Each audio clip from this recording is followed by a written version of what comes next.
আসসালামু আলাইকুম। আশা করি সবাই ইনশাল্লাহ ভালো আছেন। আমরা ভেক্টরের আজকে হচ্ছে আপনাদের একেবারে ভেক্টরের লাস্ট লেকচার। সো এর পরের দিন থেকে আমরা ইনশাল্লাহ পরের চ্যাপ্টার শুরু করব, গতিবিদ্যা শুরু করব। সো আজকের শেষ এই লেকচারটায় আমরা কি পড়ব? আমি বলছিলাম আগেই যে আজকে আমরা শুধুমাত্র সৃজনশীল প্রশ্ন সলভ করব।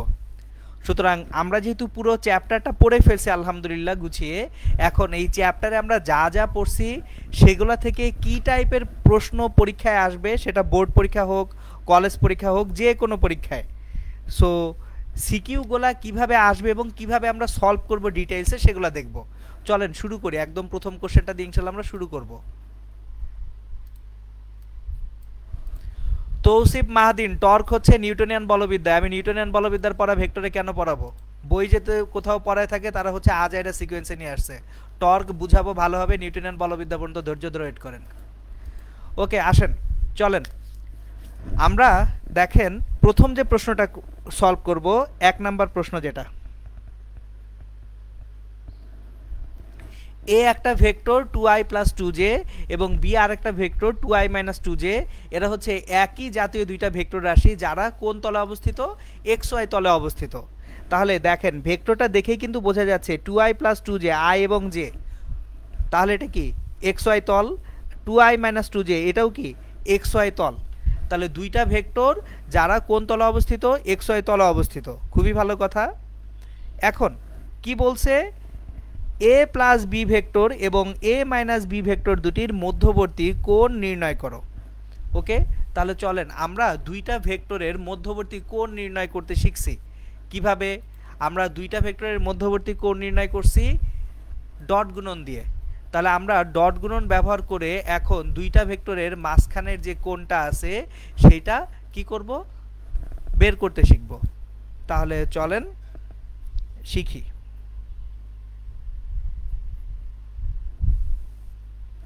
প্রথমে যেটা দেখব, এ প্লাস বি এবং এ মাইনাস বি ভেক্টর।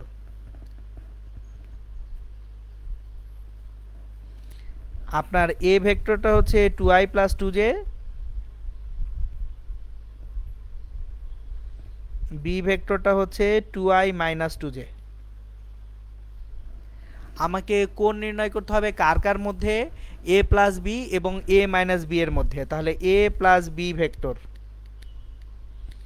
এটা সমান 4i, এ মাইনাস বি ভেক্টর সেটা হবে 4j।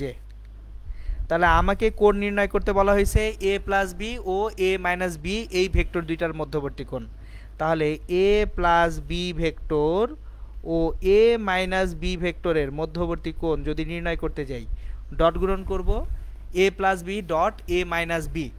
এখন যখন ডট গুণন করতেছি A plus B dot A minus B করলে এ প্লাস বি এর মান, এ ভেক্টর মাইনাস বি ভেক্টরের মান এবং কস থিটা।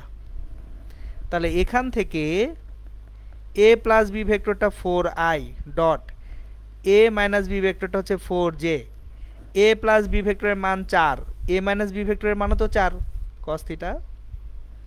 এখন i ডট জেতে তো 0 চলে আসে, তাহলে বাম পাশে 0 ইকুয়ালস টু 16 কস থিটা। তাহলে কস থিটা ইকুয়ালস টু 0, থিটার মান হবে 90 ডিগ্রি। তাহলে দেখা যাচ্ছে এ প্লাস বি ভেক্টর এবং এ মাইনাস বি ভেক্টর দুটির মধ্যবর্তী কোণ কত হচ্ছে? এখানে এই দুইটা ভেক্টরের মধ্যবর্তী কোণ হচ্ছে 90 ডিগ্রি। এটা গেল একটা প্রশ্নের অ্যান্সার। এখন আসেন সেকেন্ড যে প্রশ্নটা, ঘ নাম্বার বলছে এ ও বি ভেক্টরের যে লব্ধি এবং এ প্লাস বি ভেক্টর ও এ মাইনাস বি ভেক্টরের লব্ধি উভয়ই বর্গের কর্ণ বরাবর ক্রিয়াশীল। প্রশ্নটা খেয়াল করেন, এ ভেক্টর ও বি ভেক্টরের লব্ধি এবং এ প্লাস বি ভেক্টর ও এ মাইনাস বি ভেক্টরের লব্ধি উভয় কার কর্ণ বরাবর ক্রিয়াশীল? বর্গের কর্ণ বরাবর ক্রিয়াশীল। উদ্দীপকের আলোকে এটার সত্যতা যাচাই করতে বলা হয়েছে আমাদেরকে। তাহলে এখন আমরা যখন ঘ সলভ করতে যাব, খেয়াল করি প্রথমেই এ ভেক্টর এবং বি ভেক্টরের লব্ধি এটা যে একটা বর্গ তৈরি করে সেটা আগে বুঝে নেই। এ ভেক্টর এবং বি ভেক্টর এইটা একটা বর্গ তৈরি করে। দেখেন A vector equals to 2i plus 2j। তাহলে এ ভেক্টরের মান equals to root over 2a square plus 2a square, তার মানে 2√2। B vector 2i minus 2j, এবং বি ভেক্টরের মান root over 2a square plus minus 2 whole square, এটাও 2√2। তাহলে দেখেন তো দুইটা ভেক্টর এদের মান সমান, আবার এ এবং বি এর মধ্যে যদি ডট গুণন করি এ ডট বি সমান A B cos theta, A dot B 2i plus 2j dot 2i minus 2j সমান এ বি কস থিটা। এখন তাহলে দেখি এখানে i ডট i থেকে 2 দুগুণা 4, j ডট j থেকে 2 দুগুণা 4, 4 মাইনাস 4 সমান এর মান কত 2√2, বি এর মান 2√2 cos থিটা। সো আবারও cos থিটার মান পাবো 0, থিটার মান পাবো 90 ডিগ্রি। তাহলে দেখেন তো এ ভেক্টর ও বি ভেক্টর এর মান সমান, এবং এদের মধ্যবর্তী কোণ 90 ডিগ্রি। দুইটা ভেক্টরের মান সমান, মধ্যবর্তী কোণ পাচ্ছি 90 ডিগ্রি। তাহলে এই ভেক্টর দুইটার সমন্বয়ে আমি কি পাবো? সামান্তরিক পাবো না বর্গ পাবো? তাহলে এ ভেক্টর ও বি ভেক্টর এর লব্ধি বর্গের কর্ণ বরাবর ক্রিয়াশীল।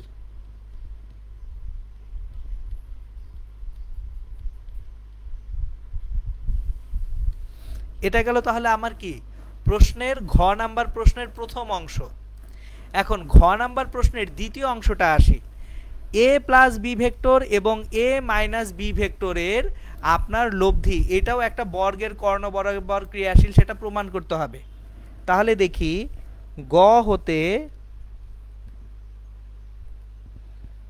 এ ভেক্টর প্লাস বি ভেক্টর সমান কত বের হয়েছিল 4i, আর A vector minus B vector বের হয়েছিল 4j।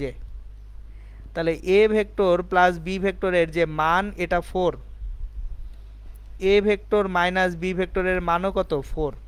তাহলে দুইটা ভেক্টর যাদের মান সমান এবং থিটা কত বের হয়েছিল 90 ডিগ্রি, দুইটা ভেক্টরের মান সমান, তাদের মাঝখানের কোণ হচ্ছে 90 ডিগ্রি। তাহলে আমরা চোখ বন্ধ করে কি পাচ্ছি? একটা বর্গক্ষেত্র পাচ্ছি। তাহলে লব্ধিটা কি বর্গের কর্ণ বরাবর ক্রিয়াশীল হবে। সুতরাং A vector plus B vector ও A vector minus B vector এর লব্ধি বর্গের কর্ণ বরাবর ক্রিয়াশীল।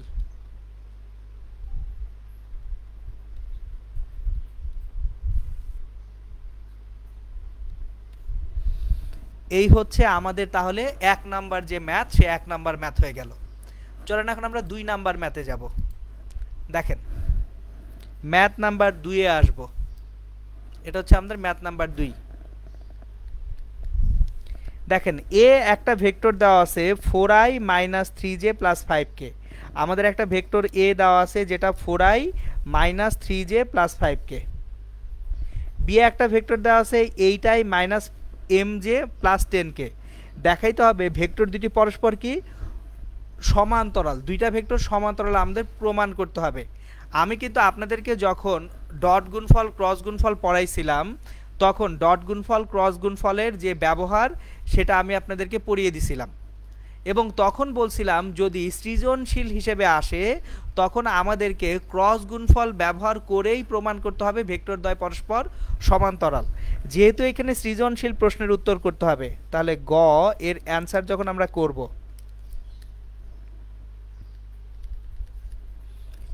এ ভেক্টর ও বি ভেক্টর পরস্পর সমান্তরাল হলে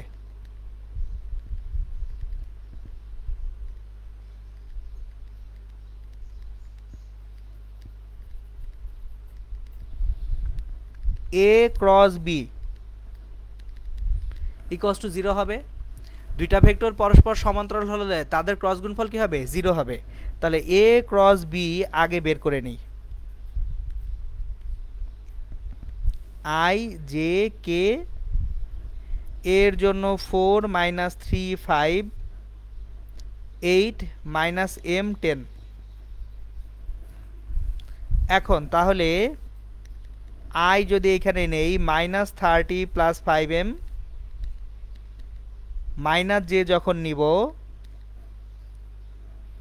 40 মাইনাস 40 প্লাস কে মাইনাস 4m প্লাস 24, এই হচ্ছে আই জে কে। এখন দেখেন জে তো নাই হয়ে গেল, 0 হয়ে গেল। আই তাহলে সহগ কত আয়ের 5m মাইনাস 30 আর কে এর সহগ 24 মাইনাস 4m। এখন আমাদের দুইটা ভেক্টর পরস্পর সমান্তরাল কখন হয়? যখন ক্রস গুণফলটা 0 হয়ে যায়। তাহলে এই ক্রস গুণফলটা যদি 0 হতে হয় প্রথমেই 5m মাইনাস 30 সমান 0 হইতে হবে, আর 5m মাইনাস 30 0 হলে m সমান 6 হইতে হবে। আবার মাইনাস 4m প্লাস 24 এটা 0 হইতে হবে, বা 4m সমান 24 বা m সমান 6 হইতে হবে। সো দেখেন m এর মান কত হলে ভেক্টর দুটি পরস্পর সমান্তরাল হবে? m এর মান 6 হলে ভেক্টর দ্বয় পরস্পর সমান্তরাল হবে। গ নাম্বার হয়ে গেল। এখন ঘ নাম্বারে আসি। ঘ নাম্বারে দেখেন কি বলা হয়েছে। ঘ নাম্বারে বলতেছে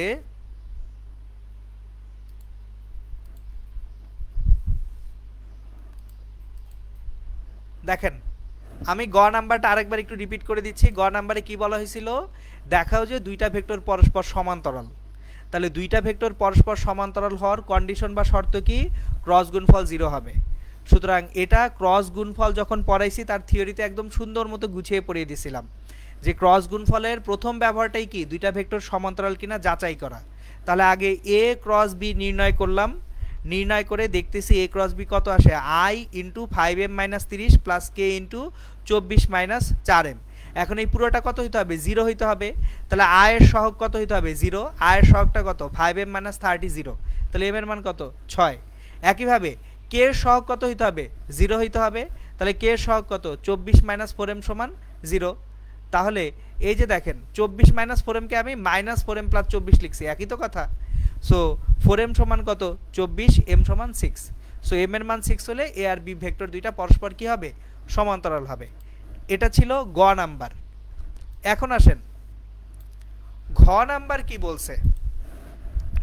শুধু মান পরিবর্তন করে a ও b ভেক্টর দুটিকে পরস্পর লম্ব করা সম্ভব। গাণিতিক যুক্তিসহ এই কথার যথার্থতা নিরূপণ করো। দেখেন ঘ নাম্বার বলছে শুধুমাত্র m এর মান পরিবর্তন করে a আর b ভেক্টর দুটিকে পরস্পর কি করা সম্ভব? লম্ব করা সম্ভব। এখন দুইটা ভেক্টর লম্ব হয় কখন দেখি। a ভেক্টর ও b ভেক্টর পরস্পর লম্ব হলে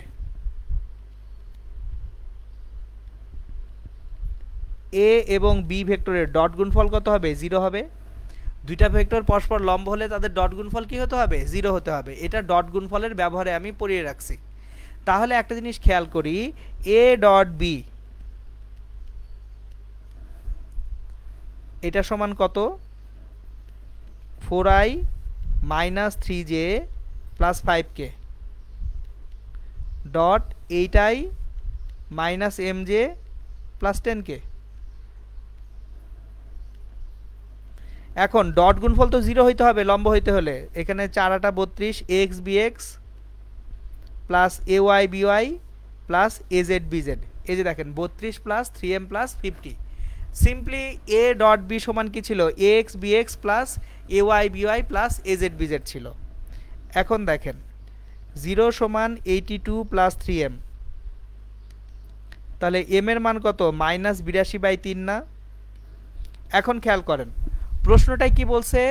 শুধুমাত্র m এর মান পরিবর্তন করে ভেক্টর দুইটাকে পরস্পর লম্ব করা সম্ভব, এটা ছিল প্রশ্নটা। তাহলে একটু খেয়াল করে দেখি আমরা, m এর ভ্যালু যখন 6 ছিল তখন ভেক্টর দুইটা পরস্পর সমান্তরাল ছিল।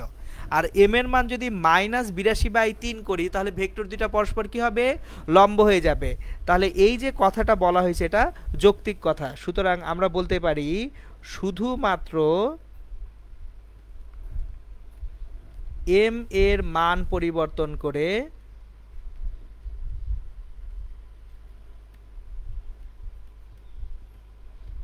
এ ভেক্টর ও বি ভেক্টর দুটিকে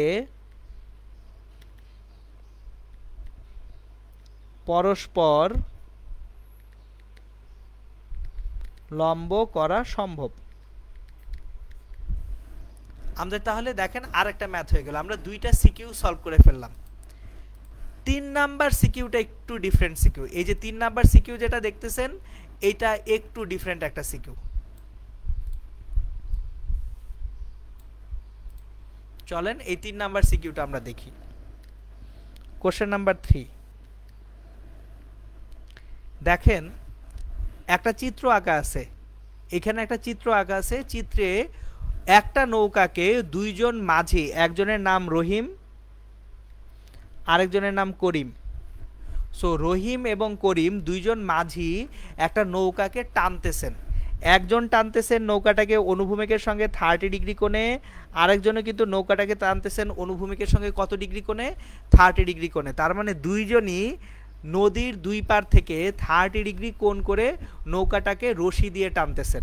তাহলে একজন রশি দিয়ে এই দিকে টানতেছেন, আরেকজন রশি দিয়ে নৌকাটাকে এই দিকে টানতেছেন। এই যে বলে টানতেছেন সেই বলটা হচ্ছে এফ। যে বলে টানতেছেন সেই বলটা হচ্ছে এফ বলেই দিছে। এই যে দেখেন এখানে বলে দিছে কত বলে টানতেছে, এফ বলে টানতেছে। তাহলে তারা যে বলে নৌকাটাকে টানতেছেন সেই বলের মান হচ্ছে এফ। এবার নৌকার ভর এম কত? 500 কিলোগ্রাম। নৌকার ভর হচ্ছে 500 কিলোগ্রাম। তাহলে নৌকার ভর দেওয়া আছে 500 কিলোগ্রাম। এবং নৌকাটি 5 মিনিটে তীরের সমান্তরালে কত পথ অতিক্রম করে? 3.6 কিলোমিটার পথ অতিক্রম করে। আগে আমরা গ নাম্বার প্রশ্নটা দেখি। উদ্দীপকের এফ ভেক্টরের মান বের করো। এই যে বলে টানা হচ্ছিল নৌকাটাকে, ওই বলটা এফটার মান কত সেটা বের করতে বলা হয়েছে। খুবই ভালো কথা, চলেন গ নাম্বার অ্যান্সার করি। আমি ডায়াগ্রামটাকে একটু আঁকবো, একটা সিম্পলিফাইড ডায়াগ্রাম আঁকি। এটা নৌকা, বুঝে নেন এটা নৌকা। একটা রশি দিয়ে নৌকার এই পাশ থেকে নৌকাটাকে রহিম মাঝি টানতেছেন, আরেকটা রশি দিয়ে এই পাশ থেকে করিম মাঝি টানতেছেন। দুইজনই এফ বলে টানতেছেন।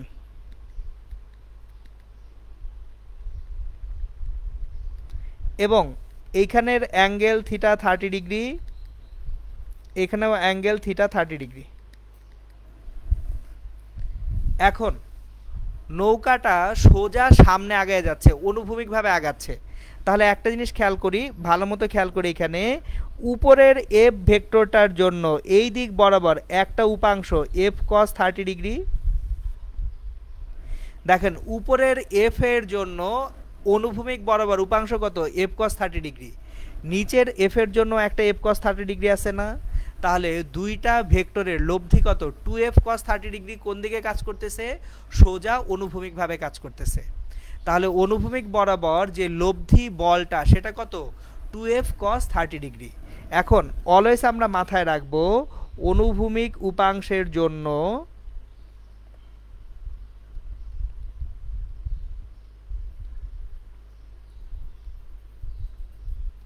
নৌকা তীরের সমান্তরালে অগ্রসর হবে।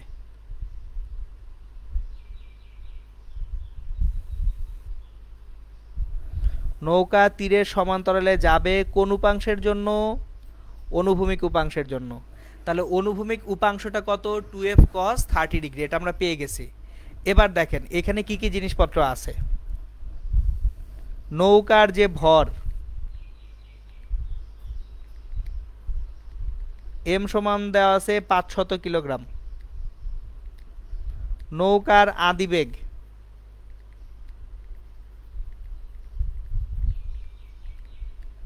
ইউ সমান কত? খেয়াল করেন স্থির পানিতে স্থির নৌকা ছিল না, এই যে দেখেন স্থির নৌকা, তাহলে আদিবেগ কত? 0 মিটার পার সেকেন্ড। এবার নৌকাটা 5 মিনিটে 3.6 কিলোমিটার পথ অতিক্রম করছে, টি সমান 5 মিনিট। তাহলে 5 মিনিট হলে কত সেকেন্ড? 300 সেকেন্ড। অতিক্রান্ত দূরত্ব এর সমান কত? 3.6 কিলোমিটার। তাহলে 3.6 মানে 3600 মিটার। দেখেন আমরা এর জানি, ইউ জানি, টি জানি, তাহলে এর সমান UT plus half of AT square না? আমরা জানি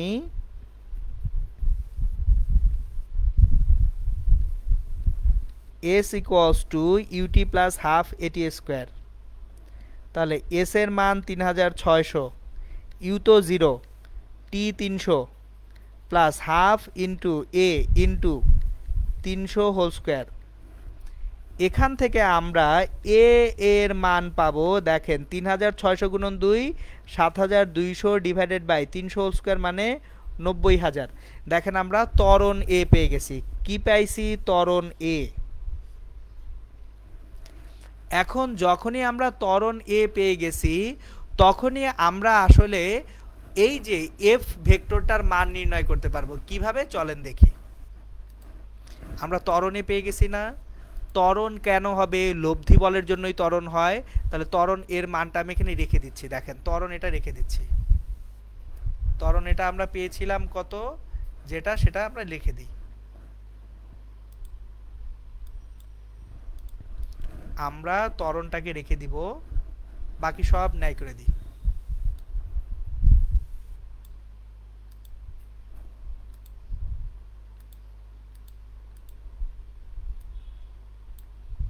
ওকে, কেন ত্বরণটাকে রেখে দিচ্ছি সেটা এখন বুঝিয়ে বলি। ত্বরণটা তৈরি হয়েছে কার জন্য? লব্ধি বলের জন্য ত্বরণ তৈরি হয়। তাহলে ত্বরণ এ সমান লব্ধি বলটা কত? এক্স অক্ষে 2f cos 30 degree divided by ভর এম। তাহলে এর মান 7200 divided by 90000, 2 into F cos 30 ডিগ্রির মান √3/2, এম এর মান কত? 500 কেজি। তাহলে এখান থেকে এফ ইকুয়ালস টু চলে আসবে আমাদের 90000, 72 9 8, 40 বাই √3। এফ এর মান ক্যালকুলেট করে দেখলেন 40 বাই √3 নিউটন হবে। সুতরাং এই যে দেখেন উদ্দীপকের যে এফ ভেক্টরটা ছিল, এফ ভেক্টরের প্রশ্নটাই খেয়াল করে দেখেন কি বলছে? এফ ভেক্টরের মান বের করো। আমরা কি বের করছি? মান বের করছি। এফ ভেক্টরের মান কত? 40 বাই √3 নিউটন। এটা গেল গ নাম্বার। এখন দেখেন এখানে প্রশ্নে কি বলা হয়েছিল অ্যাডিশনালি। ঘতে যাওয়ার আগে প্রশ্নটার আর একটা অংশ ছিল, সেটা আমরা একটু পড়ে নিব। ঘ নাম্বার শুরু করার আগে গতে আপনার প্রশ্নটা আমরা একটু বাকি রাখছিলাম, সেটা পড়ি।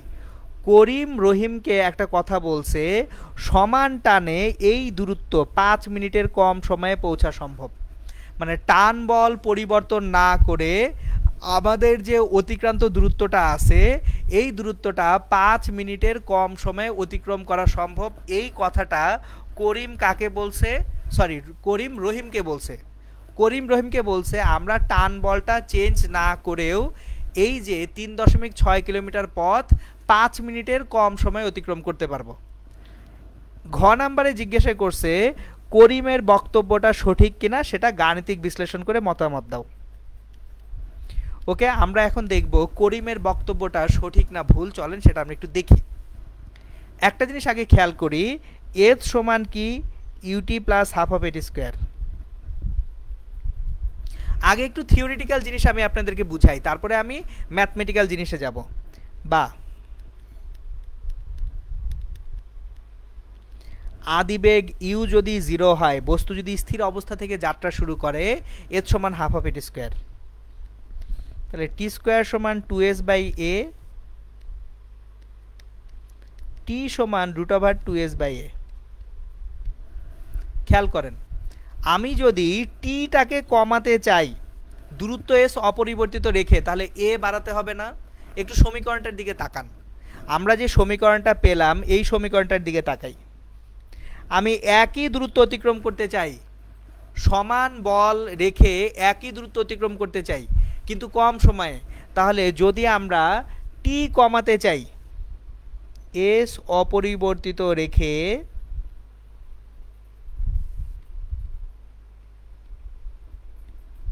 টি কমাতে চাইলে আপনার এ ত্বরণ এ বাড়াতে হবে। এখন দেখেন ত্বরণ এ কোথা থেকে আসে? ত্বরণ এ আমাদের আজকে এইখানে এই ম্যাথে ত্বরণ এ কোথা থেকে আসছে একটু খেয়াল করি। ত্বরণ এ সমান 2f cos θ / m ছিল না? একটু আগে দেখেন ত্বরণ এ সমান কি? লব্ধি বল 2f cos θ / m। তাহলে ত্বরণ এ সমান 2f cos θ / m। আমি ভর চেঞ্জ করতে পারতেছি না, বল চেঞ্জ করতে পারতেছি না, শুধুমাত্র থিটার মান চেঞ্জ করা যাবে। খেয়াল করেন আমার এখান থেকে আমি যদি ত্বরণ এ বাড়াইতে চাই cos θ = ma/2f। সো ত্বরণ এ বাড়াইতে চাইলে আমাকে cos θও বাড়াইতে হবে। ত্বরণ এ বাড়াইতে চাইলে কি বাড়াইতে হবে? cos θ এর মান বাড়াইতে হবে। এখন cos θ এর মান কখন বাড়ে? যদি θ এর মানটা কমে। দেখেন cos 0 এর মান কত? 1। cos 90 এর মান কত? 0। তাহলে আমাদের যতই θ এর মানটা কমে ততই cos θ এর মানটা কি হয়? বাড়ে। সুতরাং ঘ নাম্বারে আমাদের তাহলে এখন দেখাইতে হবে যদি θ এর মানটা কমে সেক্ষেত্রে টি এর মানটাও কমে যাবে। সো আবার রিপিট করতেছি, θ এর মানটা কমিয়ে আমরা দেখাবো টি এর মানটা কমতেছে। এটাই আমি আগে থিওরিটিক্যালি এক্সপ্লেন করে নিলাম। এখন তাহলে চলেন আমরা এটাকে সলিউশন করি, গাণিতিক বিশ্লেষণ করি যে θ এর মানটা আমরা কমায় দেখব টি এর মানটা কমে কিনা। আমরা এফ অপরিবর্তিত রেখে θ এর মানটা কমায় দেখব টি এর মানটা কি হয় কিনা, কমে কিনা। তাহলে আমরা মনে করি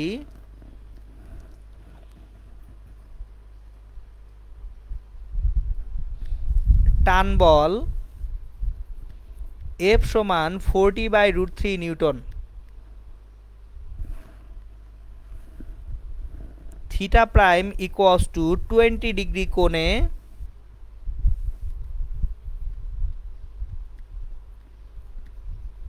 প্রয়োগ করা হলে নৌকা এর সমান 3600 মিটার দূরত্ব টি প্রাইম সময়ে অতিক্রম করবে।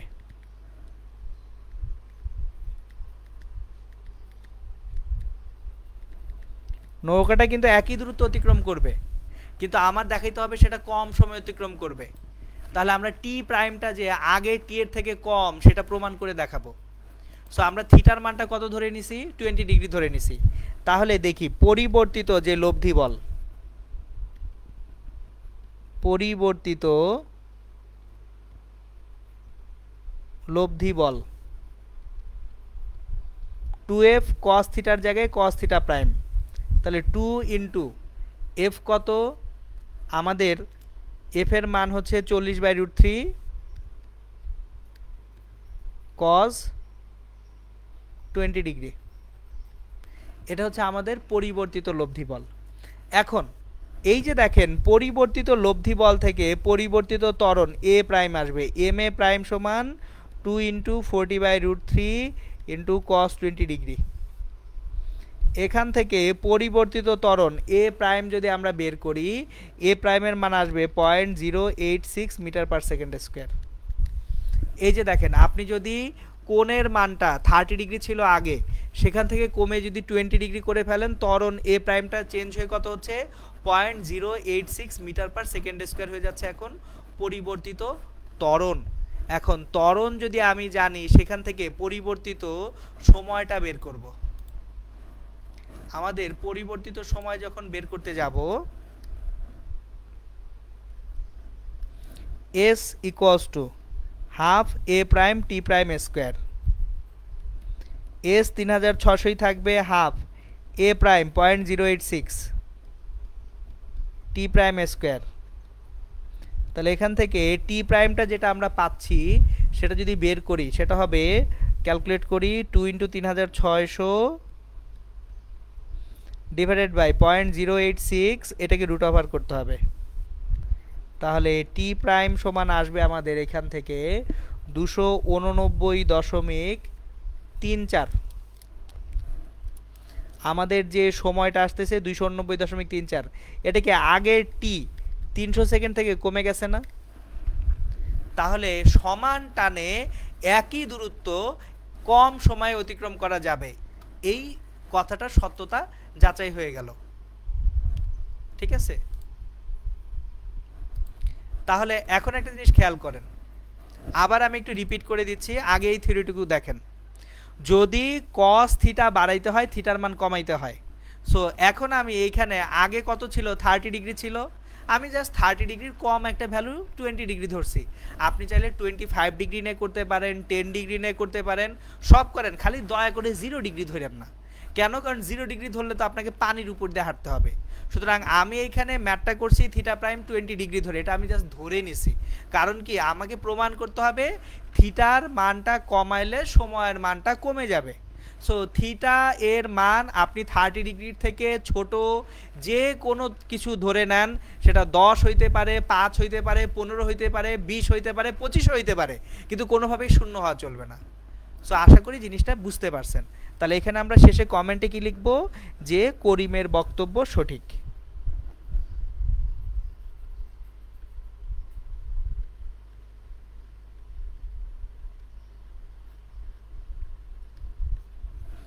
হয়ে গেল। ওকে, নেক্সট প্রবলেমে যাব আমরা ইনশাল্লাহ। এটা আমাদের ম্যাথ নাম্বার 4।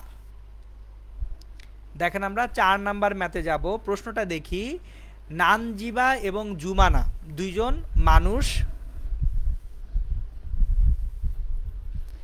নানজিবা এবং জুমানা রশি দিয়ে একটা গাছের গুড়িকে একই সময় 60 ডিগ্রি কোণে 15 নিউটন ও 10 নিউটন বলে টানছিল।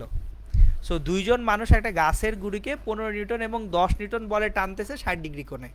ঠিক আছে, এবং তারা লক্ষ্য করলো একই পরিমাণ বল প্রয়োগ করেও পরস্পরের থেকে দূরে সরে গেলে গাছের গুড়িটি সরানো কঠিন হয়ে যায়।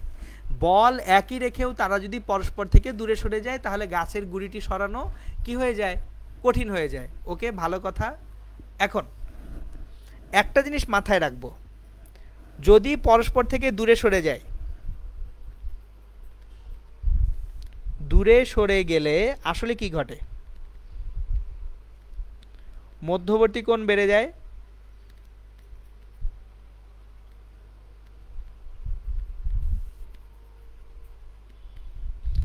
আর কাছে আসলে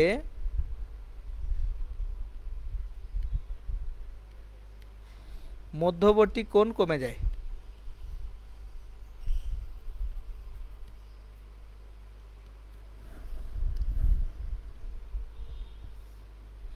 এটা মনে রাখি যে আসলে দূরে সরা বলতে বোঝানো হচ্ছে দুইজনের মাঝখানের যে কোণটা আছে এই কোণটা বেড়ে যাবে, আর যদি বলতো কাছে আসতেছে তাহলে দুইজনের মাঝখানের কোণটা কমে যাবে। এখন আমরা গ নাম্বার আগে সলভ করি। দেখেন গ নাম্বার বলছে নানজিবার রশির সাথে কত কোণে গাছের গুড়িটি সরে যাবে। মানে নানজিবা তার যে রশিটা আছে এই রশির সাথে কত কোণে গাছের গুড়িটা সরে যাবে। খুবই ভালো কথা, গাছের গুড়ি একই, এই যে একটা গাছের গুড়ি, এই গাছের গুড়ির মাঝখান বরাবর একটা রশি বাঁধা হইল। এই রশির সঙ্গে আমরা আবার রশি বেঁধে নানজিবা টানবে এইভাবে, এর সঙ্গে 60 ডিগ্রি কোণ করে জুমানা টানবে এইভাবে। সো নানজিবা এবং জুমানা তারা অ্যাকচুয়ালি দেখেন একজন 15 নিউটন বলে টানতেছে, আরেকজন 10 নিউটন বলে টানতেছে। তাহলে এই দুইটার মধ্যবর্তী কোণ কত, 60 ডিগ্রি, মধ্যবর্তী কোণ 60 ডিগ্রি। এখন দেখেন নানজিবা টানতেছে কত, 15 নিউটন বলে, আর জুমানা টানতেছে কত বলে, 10 নিউটন বলে। এখন নানজিবার সঙ্গে লব্ধিটা কত কোণ তৈরি করবে, তার মানে লব্ধিটা এই যে নানজিবার সঙ্গে যদি লব্ধিটা আর নানজিবার সঙ্গে ধরেন থিটা কোণ উৎপন্ন করে, এটা ধরে নিলাম যে বলদ্বয়ের মধ্যবর্তী কোণ ছিল শুরুতে 60 ডিগ্রি, বলদ্বয়ের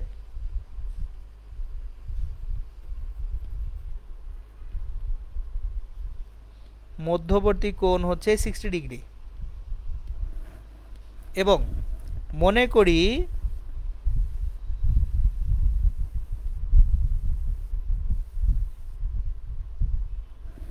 নানজিবার রশির সাথে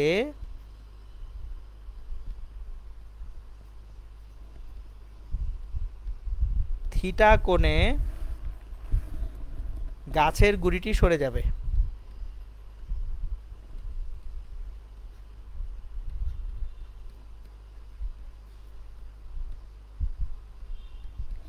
আমরা ধরে নিচ্ছি নানজিবার রশির সাথে থিটা কোণে গাছের গুড়িটি সরে যাবে। এখন তাহলে দেখি ট্যান থিটা, নানজিবার বলটা কত 15, তার সঙ্গে উৎপন্ন কোণ যার সঙ্গে অ্যাঙ্গেল তাকে রাখবেন সিঙ্গেল, তাহলে 15কে আলাদা রাখলাম। 15 প্লাস 10 কজ আলফা, আলফাটা এখানে 60 ডিগ্রি, উপরে 10 সাইন আলফা, আলফাটা 60 ডিগ্রি। তাহলে এখান থেকে উপরে পাবো 8.66, নিচে 15 10 কজ 60 ডিগ্রি, 5 20, তাহলে থিটা সমান 23.41 ডিগ্রি। তাহলে দেখেন নানজিবার রশির সাথে কত কোণে গাছের গুড়িটি সরে যাবে সেটা আমরা বুঝে ফেললাম। ওকে, খুবই ভালো কথা। এখন আসেন আমরা ঘ নাম্বারে যাব। ঘ নাম্বারে কি বলছে, উদ্দীপকের আলোকে নানজিবা এবং জুমানার পর্যবেক্ষণ গাণিতিক বিশ্লেষণের মাধ্যমে দেখাও।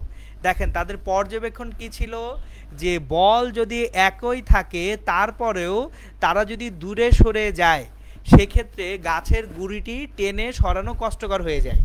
খুবই ভালো কথা। ঘ নাম্বারে আসি।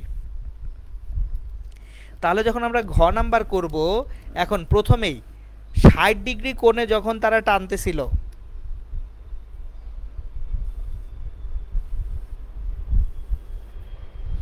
তাদের লব্ধি বল যদি হয়ে থাকে এফ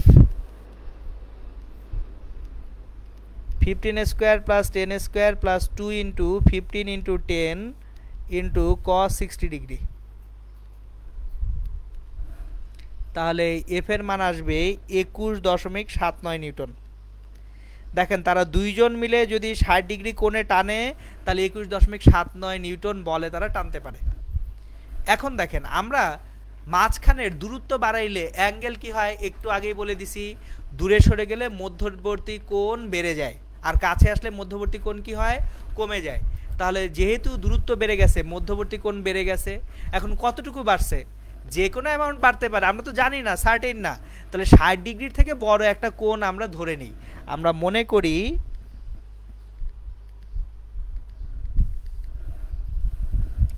তারা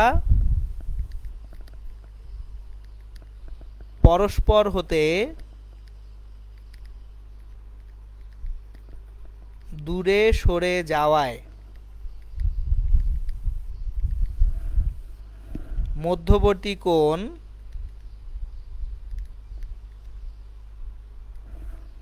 70 ডিগ্রি হলো। না, আমরা ধরে নিচ্ছি তারা পরস্পর থেকে দূরে সরে গেছে, মধ্যবর্তী কোণ 60 ডিগ্রি থেকে বেড়ে 70 ডিগ্রি হয়েছে।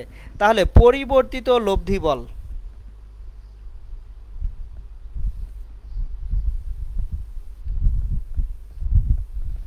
এটা যদি এ প্রাইম হয়, A prime root over 15 square plus 10 square into 2 into 15 into 10 into cos কত ডিগ্রি, 70 ডিগ্রি। তাহলে এখান থেকে এ প্রাইমের মান পাবো 20.67 নিউটন।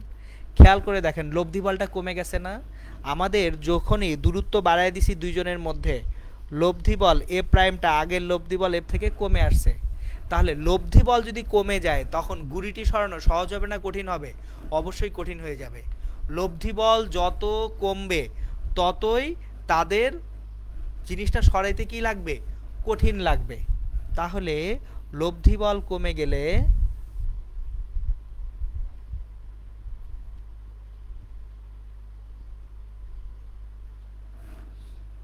গুড়িটি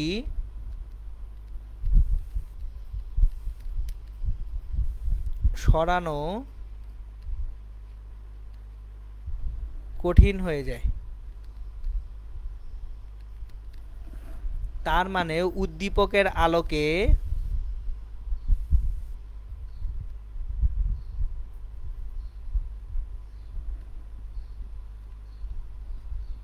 নানজিবা ও জুমানার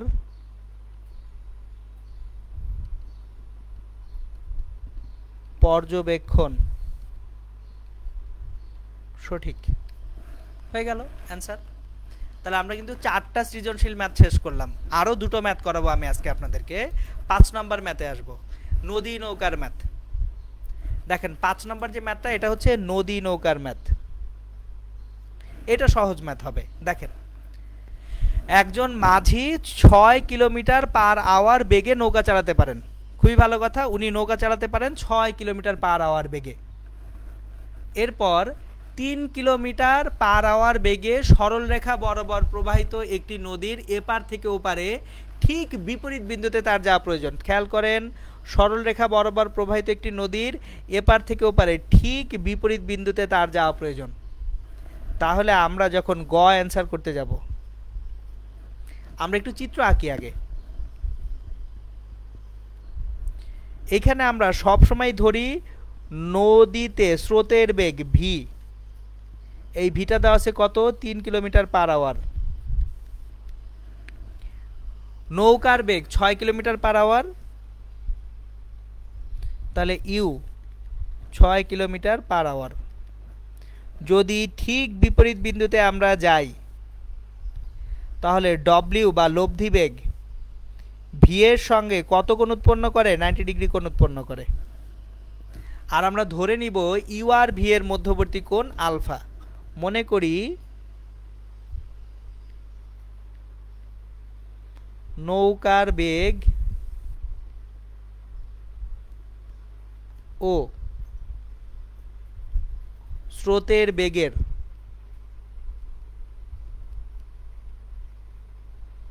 মধ্যবর্তী কোণ হচ্ছে আলফা। এখন সোজাসুজি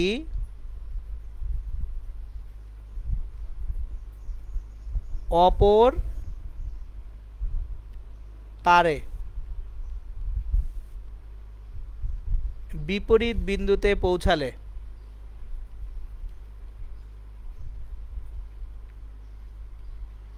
লব্ধি বেগ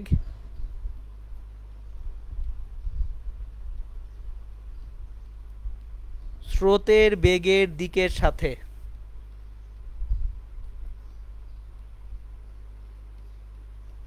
নব্বই ডিগ্রি কোণ উৎপন্ন করে।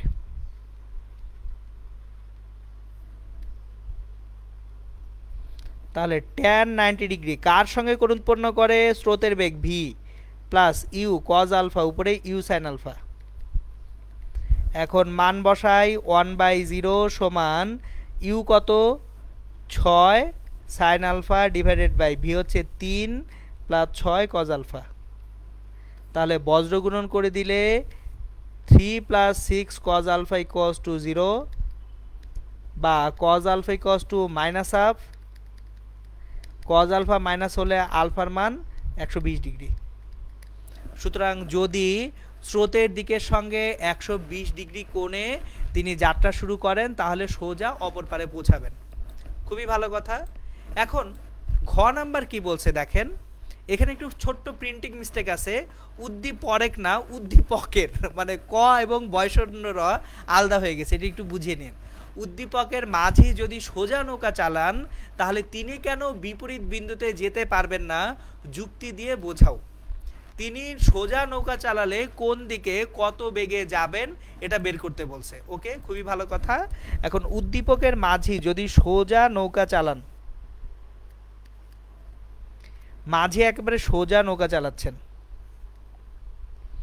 তার মানে তার ইউ সোজা, ভি এটা, তাহলে তিনি একটা লব্ধি বেগে নদীটা পার হবেন। তাহলে তার ডাব্লিউ হবে এই বরাবর, এবং ডাব্লিউ ভি এর সঙ্গে থিটা কোণে আছে ধরে নিলাম। তাহলে দেখেন সোজা নৌকা চালনা করলে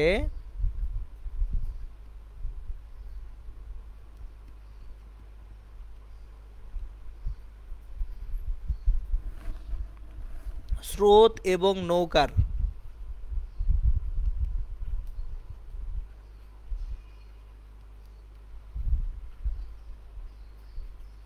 মধ্যবর্তী কোণ আলফা ইকুয়ালস টু 90 ডিগ্রি। তাহলে সেক্ষেত্রে লব্ধি বেগ যদি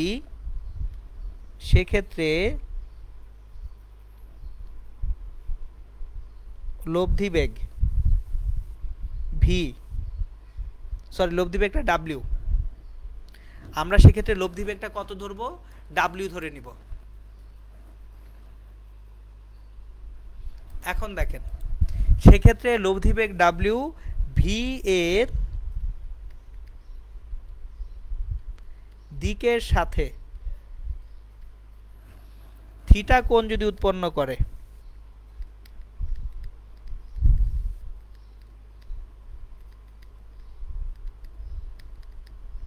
tan থিটা ইকুয়ালস টু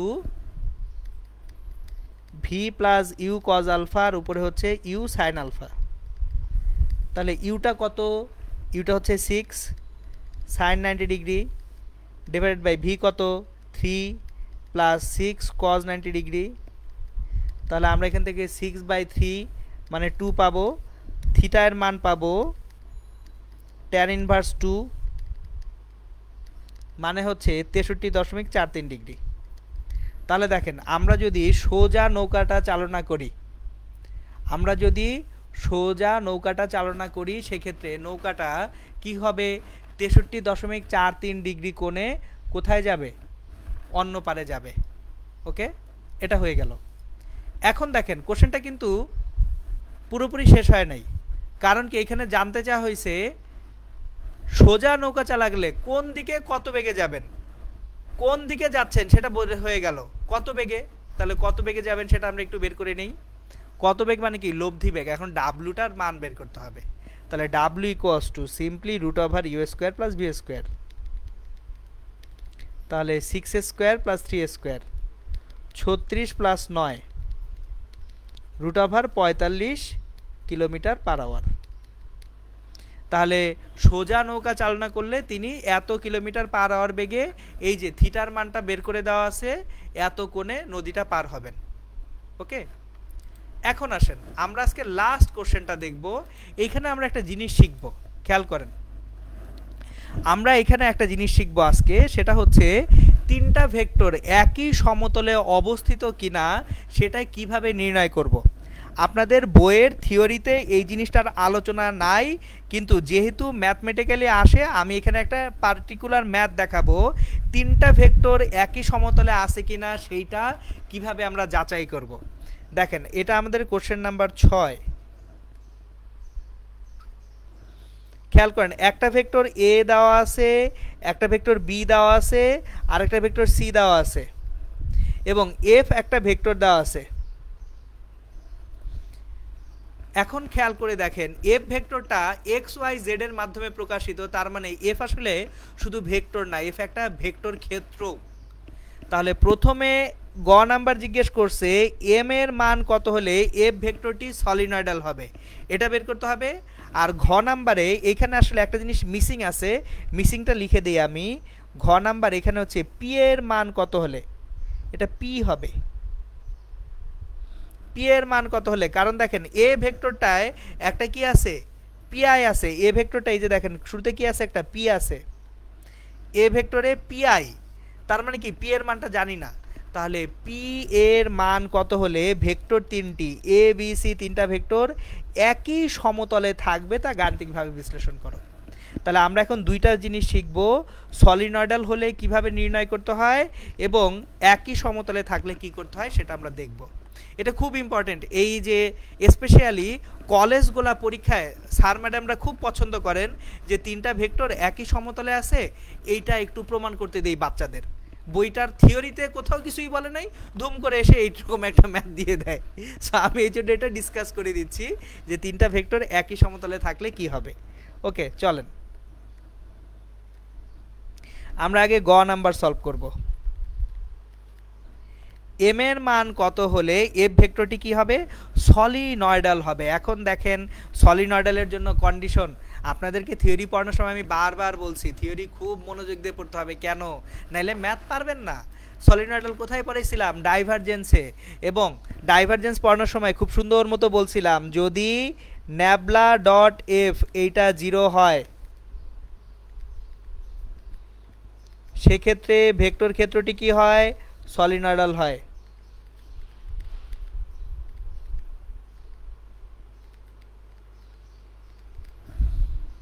এখন তাহলে ন্যাবলা ডট এফ করি আগে। ন্যাবলা ডট এফ, ন্যাবলা মানে কি? Del by del X of I plus del by del Y of J plus del by del Z of K, এটা nabla. Dot F, F vector ক্ষেত্র I 6x minus Z cube plus 2j X cube minus M Y minus 3k Y square plus 4z। এখন তাহলে আমরা যখন dot গুণন করব কি পাবো দেখি? I dot I del by del X 6x minus Z cube plus del by del Y, তাহলে 2x কিউব মাইনাস 2my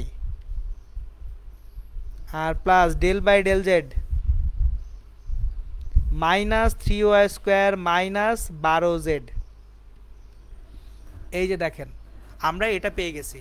এখন এখান থেকে ডেল বাই ডেল এক্স যখন করব, del by del X of 6x আমি ভেঙে ভেঙেই করতেছি, minus del by del X of Z cube plus del by del Y of 2x cube minus del by del Y of 2my plus আর plus থাকবে না, দুইটাই minus আছে, minus del by del Z of 3y square minus del by del Z of 12z। এখন del by del X of 6x, তাহলে 6 del by del X of x minus del by del Z of X of Z cube 0 হয়ে যাবে। কেন 0 হবে? কারণ এখানে x এর সাপেক্ষে অন্তরীকরণ করতেছি, কোনো এক্সই নাই। Del by del of 2x cube এটাও 0 হবে। কেন 0 হবে? কারণ হচ্ছে এই যে দেখেন এটা একটা 0 দিচ্ছে, আবার এই বাবাজিও 0 দিবে। কেন 0 দিবে? কারণ আমি y এর সাপেক্ষে ব্যবকলন করতেছি, আছে কি x। এরপর মাইনাস 2m সামনে আনি del by del Y of y, তারপর দেখেন del by del Z of 3y square এটাও 0 দিবে, কারণ জেড এর সাপেক্ষে করতেছি কিন্তু কোনো কি নাই, জেডই নাই, তাহলে এটাও 0 দিচ্ছে। আর শেষ রাশিটা মাইনাস 12 সামনে আনি del by del Z of Z নিয়ে আসি, তাহলে দেখি কি আসে। প্রথমে 6 এর মতোই আসলো, জিরোগুলো বাদ, মাইনাস 2m মাইনাস 12, তাহলে মাইনাস 6 মাইনাস 2m। সুতরাং মাইনাস 6 মাইনাস 2m আমি কি পাচ্ছি? এই যে ডাইভারজেন্স থেকে পাচ্ছি। এখন এই ডাইভারজেন্স কত হইতে হবে? 0 হইতে হবে। যদি কি হইতে হয়? সলিনয়েডাল হইতে হয়। তাহলে এই ন্যাবলা ডট এফ এটা সমান কত? 0 হবে। খুবই ভালো কথা। ন্যাবলা ডট এফ সমান 0, মাইনাস 6 মাইনাস 2m সমান 0, তাহলে 2m সমান মাইনাস 6, m এর মান মাইনাস 3, তাহলে m সমান মাইনাস 3 হলে ভেক্টর ক্ষেত্রটি সলিনয়েডাল হবে।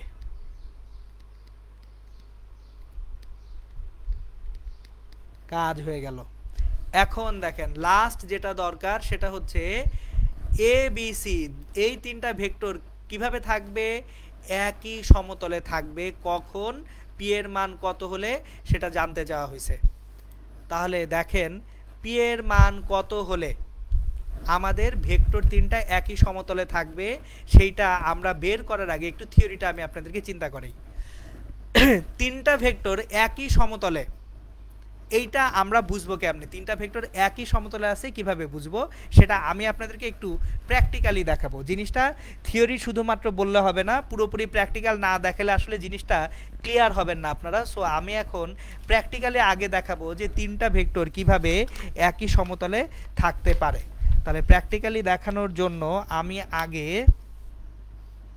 একটা কাজ করব, একটা মিনিট আমার ভিডিওটা অন করে আপনাদের দেখাইতে হবে যে তিনটা ভেক্টর সমতলে থাকলে, একই সমতলে যদি থাকে সেক্ষেত্রে কি হয় ঘটনাটা সেটা আমি একটু আপনাদেরকে দেখাবো।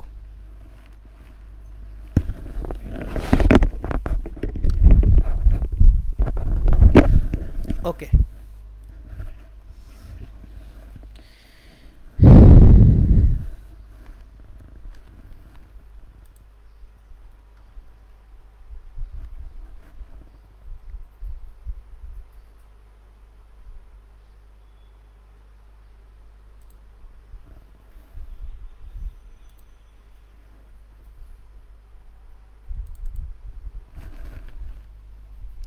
ওকে, আপনারা একটা কাগজের তল দেখতে পাচ্ছেন, একদম প্লেন একটা হোয়াইট পেপার দেখতে পাওয়ার কথা আপনাদের।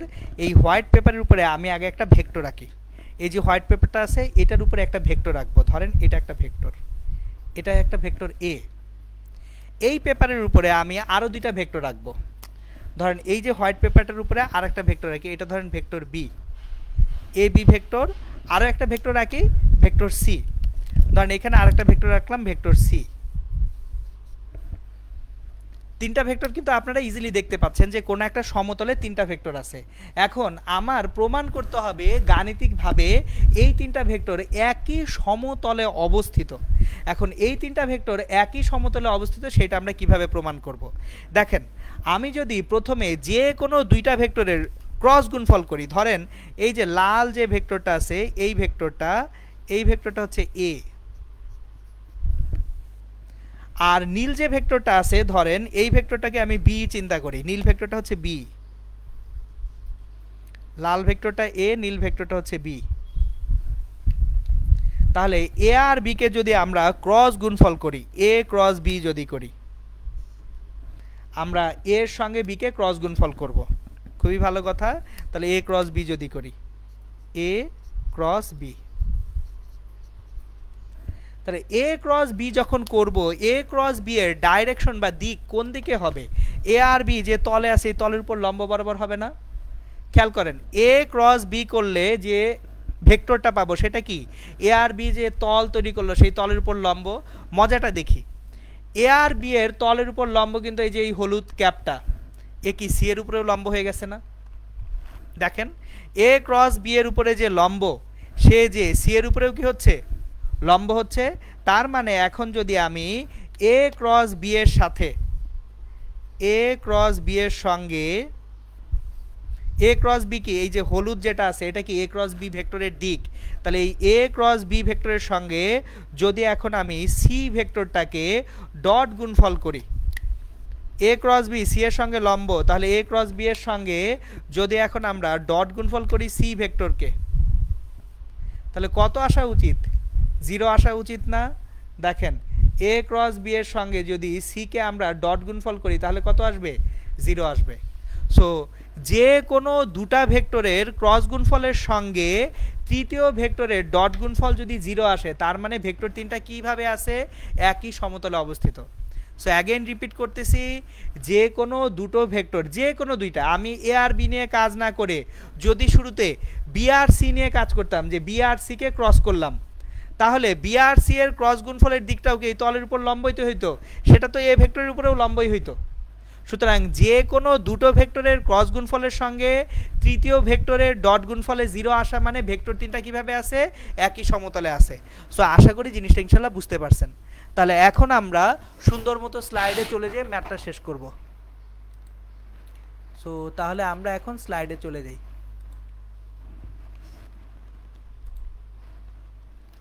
ওকে, আমরা এখন তাহলে জানি যে কোনো দুটা ভেক্টরের ক্রস গুণফলের সঙ্গে তৃতীয় ভেক্টরের ডট গুণফল করলে যদি 0 আসে তাহলে কি হবে? ভেক্টর তিনটা একই সমতলে থাকবে। হয়ে গেছে, চলেন তাহলে এখন করে ফেলি ম্যাথ, সহজ ম্যাথ। এখন আমরা এ বি সি তিনটা ভেক্টর জানি। এ সমান P I plus 3j plus 2k, B 3i plus 2j minus k, C 2i minus 3j plus 4k। তাহলে আমি দেখেন পি এর মান নির্ণয় করতে হবে, পি কিন্তু অজানা। তাহলে ক্রস গুণফল যখন করব জানা মান নিয়েই ক্রস গুণফল করি। অজানা মান নিয়ে ক্রস গুণফল না করে জানা মান নিয়ে আগে ক্রস গুণফল করি। সুতরাং আগে আমরা বি ক্রস সি করে নিই।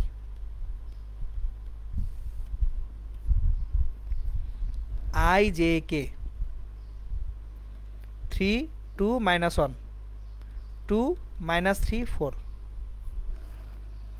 তাহলে এখানে আই নিলে হবে 8 minus 3 মাইনাস জে নিলে আসবে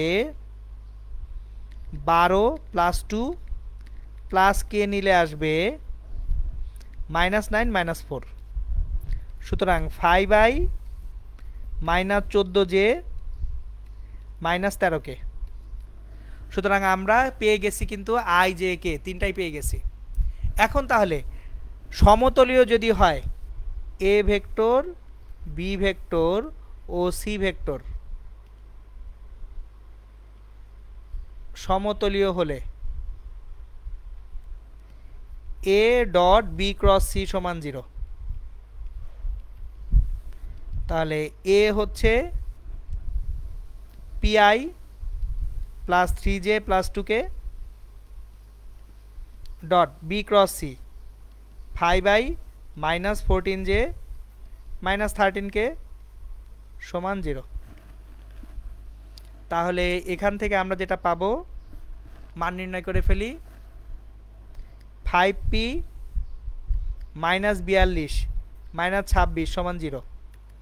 তাহলে 5p সমান 68, p এর মান 68/5। টাটা, কাজ শেষ। সো এই যে দেখেন, তাহলে কিন্তু আমরা সৃজনশীল প্রশ্ন যে সব টাইপের হইতে পারে আমি কিন্তু আপনাদেরকে মোটামুটি সবগুলা টাইপের ম্যাথই করাইছি। সো আমাদের ভেক্টর চ্যাপ্টারটা আল্লাহর রহমতে গুছিয়ে শেষ হয়ে গেল। সো আমরা ইনশাল্লাহ তাহলে পরবর্তী ক্লাস থেকে কি শুরু করব? গতিবিদ্যা শুরু করব। ওকে, তাহলে আজকে এই পর্যন্ত। ইনশাল্লাহ সবাই ভালো থাকবেন, সুস্থ থাকবেন, সুন্দর থাকবেন। আসসালামু আলাইকুম।